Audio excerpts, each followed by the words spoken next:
क्रोध का त्याग करना चाहिए। मैं ये शॉर्टकट में बता रहा हूं जिससे वीडियो छोटी बने और आपको सब तक पहुंच जाए। 5वां दिन, 5 जो दिन है वो कब से प्रारंभ होंगे? देव उठनी एकादशी से, और पूर्णिमा तक वो 5 दिन कंप्लीट होंगे। देव उठनी एकादशी से पूर्णिमा तक आपको ये व्रत करना है। और देव उठनी एकादशी कब है जी? आपको उस दिन से ये व्रत करना प्रारंभ कर देना, देव उठनी एकादशी से। और पूर्णिमा तक ये व्रत आपको, पूर्णिमा तक ये कार्य आपको करना है। नियम क्या है? सुबह 4 से लेके 5 बजे तक स्नान कर लेना है। सुबह 5 में थोड़े कलयुग के लोग हैं इसलिए ले जा रहा हूं, नहीं तो 4 बजे तक स्नान हो जाना चाहिए। और 4 से 5 तक स्नान आप कर लीजिए। हो सके तो 5 के 5 दिन व्रत रखें, अन्न नमक ग्रहण न करें।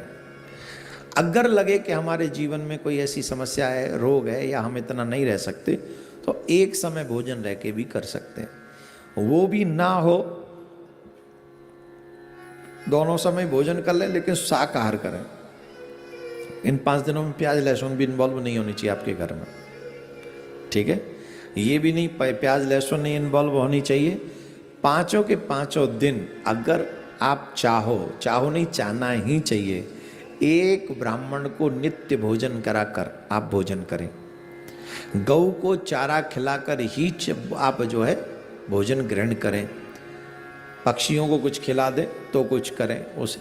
और जितना, अगर ये संभव नहीं है कि 5 दिन हम कॉन्टिन्यूस ब्राह्मण को बुलाएं, तो आखिरी के दिन, पूर्णिमा के दिन हम 5 ब्राह्मण बुलाकर अपने घर में भोजन जिमा सकते हैं।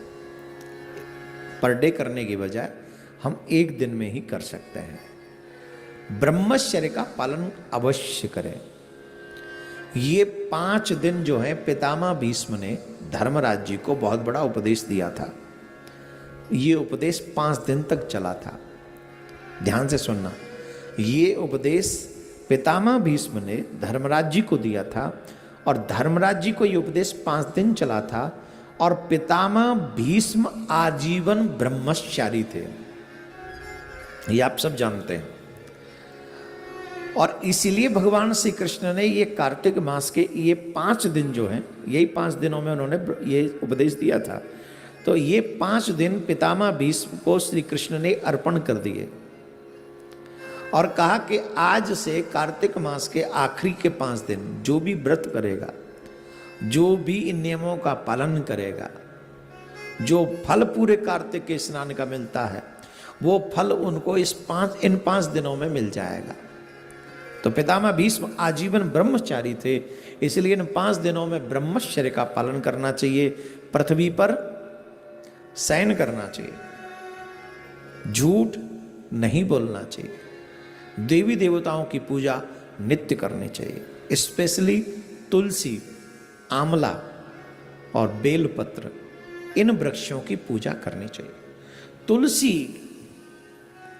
हमारे सनातन में बहुत पूजनीय हैं, इसलिए तुलसी के बिरवे के पास जो ये व्रत करें उन्हें सुबह शाम दीपक जलाना चाहिए, घी का दीपक, शुद्ध देसी गाय के घी का दीपक, भैंस का नहीं।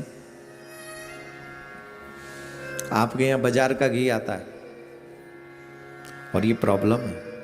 हमारे कहने से 10 घी जलेंगे, 10 दीपक जलेंगे इन 5 दिन में, सुबह शाम एक एक, राइट?